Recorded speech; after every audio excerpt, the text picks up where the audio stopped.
What's up, guys? We're back with another Masters of the Universe Masterverse review, another Revelation figure. We're taking a look at the latest deluxe release, and this is also, at least for now, a Target exclusive. We're taking a look at the Revelation King Grayskull.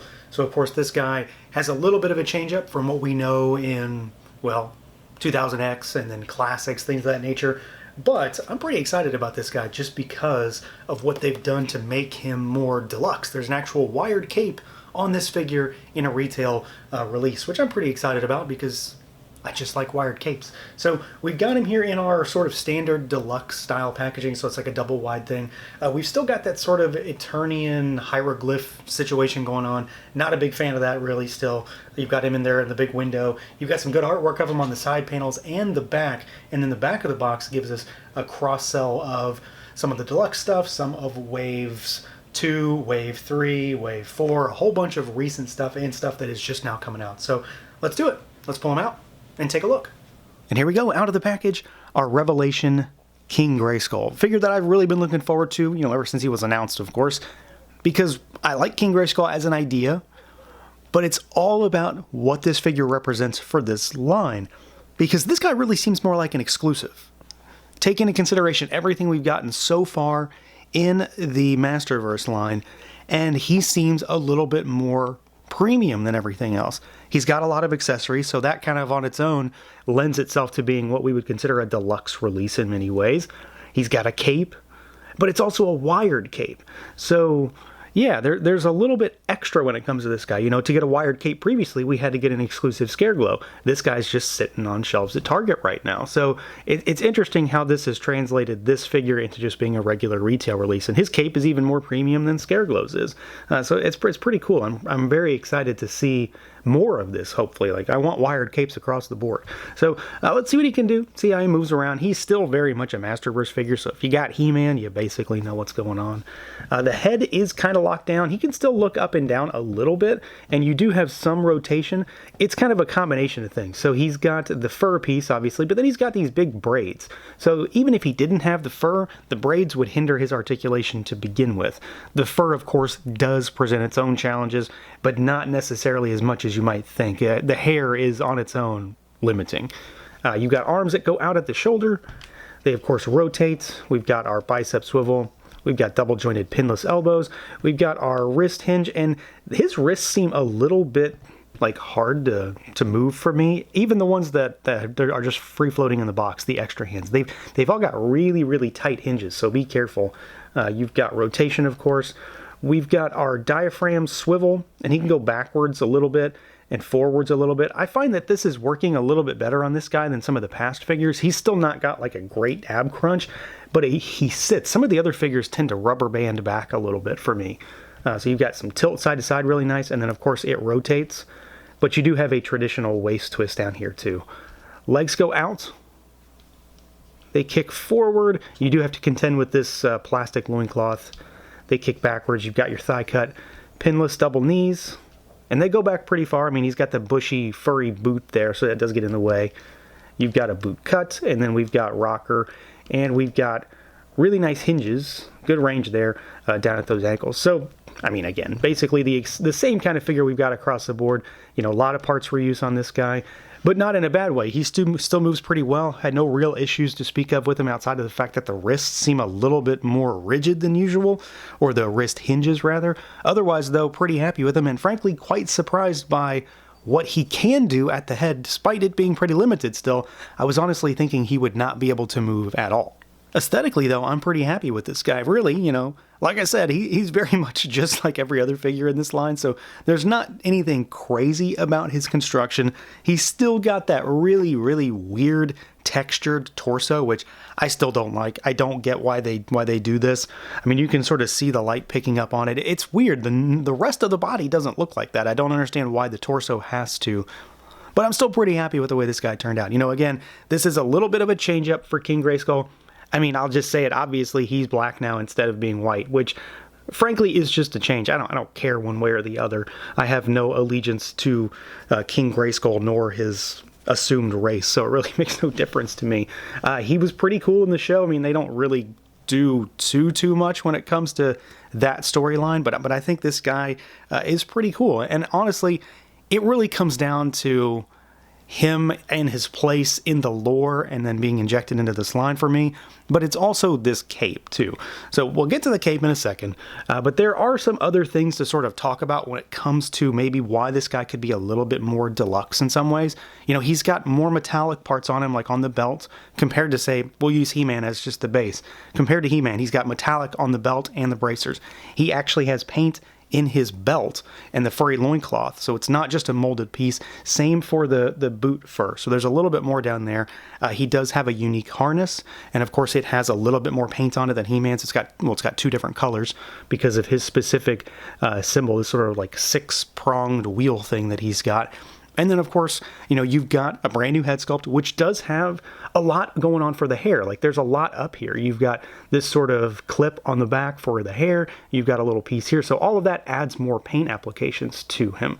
And I think it looks pretty good. Like, it's a decent looking figure. I'm not the fondest of the expression on this particular head sculpt, but I do like getting one of those, you know, kind of just gritting of the teeth, kind of angry battle kind of expressions, rather than just a sort of goofy stoic smile like we got with He-Man.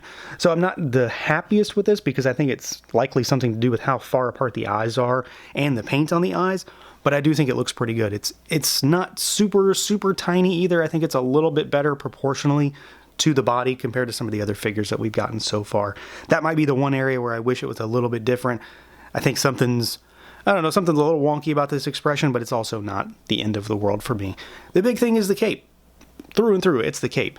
Because, well, there's a lot to it. So you've got these big fur pieces, and the way this works is that the fur actually has Velcro straps underneath it, and it wraps around the harness. So the harness keeps it cinched down. You will likely have to play with it to make it sit like this. When I got it out of the box, it was basically falling off the back of him. It's not gonna fall, but it's gonna look awful. So you need to, you know, maybe take the harness off, reposition it a little bit, and I think that looks okay. Like, I think it looks pretty good. They maybe are a tad puffy, but that's kind of what they're supposed to be. They don't add too much to them to get, surprisingly, like I said, in the way when it comes to articulation. They do, but maybe not as much as I expected. And then, you know, you've got your cape back here, and it's multiple pieces. So you've got the actual cape itself, which is a stitched piece onto the fur, and then of course this all connects to the harness. It is still kind of a weird cape. It's very much in line with Scareglow's in terms of how it connected to him, where it just sort of sat around his neck without any real attachment. But thanks to the Velcro on the fur pads, it hangs a lot better. It is wired, so, you know, it goes all the way out. It does all that kind of stuff, which I love. I really like it. It's not the most premium cape. You know, you could still get a better cape from a customizer for, you know, 30 or 40 bucks or whatever you're going to pay. But at a retail level, for a $30 figure to get a wired cape, I'm really happy with the way this turned out. It's basically, you know, you got to weigh your pros and cons when it comes to cost here. And at a $30 figure, I think this is really nice. I'm very happy with the way it turned out, especially for a retail level figure. We just don't see this very often. And like I said, you know, to get one of these previously, we had to get an exclusive Scareglow from Mattel Creations. So I'm really happy that they were able to sort of cost this in, because I think it does make the figure a lot more exciting. It does make them a lot more dynamic than, let's face it, Skeletor's original cape or Skelegod's cape in this line, which is just a flat, lifeless piece of fabric that does nothing to increase the value of the toy. This just ratchets everything up, makes them a lot more fun to pose, and it gives you a lot more options, not to mention the fact that it really doesn't increase the price all that much either to make them look that much cooler. Now, as far as accessories goes, he comes with a decent amount. You know, a lot of figures in this line do come with a lot of stuff, but I like what he has in many ways. Like, it very much ties into the show, and some of it does seem to be a little bit more, I don't know, deluxe, if not to overuse the word. So to start with, he does come with an extra head sculpt, and this is just more of like a standard stoic expression. He still looks a little bit more, you know, angry. He's got kind of a furrowed brow going, but he's not got the gritting of the teeth. I do kind of like this one, maybe as far as just like a regular vanilla pose. Go with this one, and then a battle pose for that other head sculpt. So you do get some pretty solid options here. We get some extra hands. So he's got gripping hands on him in the box. You get a right fist, and then we get the left weird open palm hand, of course, that kind of goes alongside with a shield. And he does come with a shield. So this, of course, has his emblem on it, the sort of 6-bladed thing. And this is different, you know, it's unique sculpt because it's got all of this sort of inlay in there. So all of that's sculpted. It's not just painted. And it's got the, you know, harness on the back for him to hold. And this looks really good. Paint is very, very clean on this, and it has a slight metallic tinge to it, which I really like. Now, what he comes with that is the most exciting for me are the swords. So he comes with these split power swords, and these, you know, we got split power sword thing with the deluxe Scareglow, but that thing is a goofy, oversized, weird looking sword. These look like the split swords from the show. So if you go back, you know, and you watch his episode, if you watch that, the 6th episode in part 1, specifically, you know, you can see when they're trying to put everything back together, and he's got these with Roboto and all that stuff, and Hero. These look very, very close, and the sculpt on them, 100% unique. They are, of course, unique from each other, and the paint on them in particular is really nice. Like, I like this. It's not super bright, but it's pretty metallic gold. This purple, though, I really like that. Super deep, but it's also got some metallic going on as well.